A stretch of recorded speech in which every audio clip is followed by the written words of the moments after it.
மாட்டிச்சு வண்டியில வந்து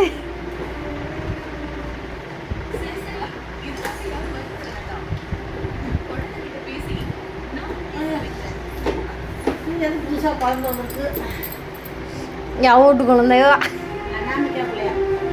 அனாமிகா பிள்ளையா? பாப்பா உன்னோட பேர் என்ன? அழகிதானே? அழகிதானே. இங்க பாரு, உங்க அம்மா உங்க அப்பா யாருன்னு உங்ககிட்ட சொல்லியிருக்காங்களா? அப்பான்னு தானே வருது, சூர்யாவா வரும்னு நினைக்கிறேன். எல்லாம் பிளான் பண்ணி சூர்யாவுக்கு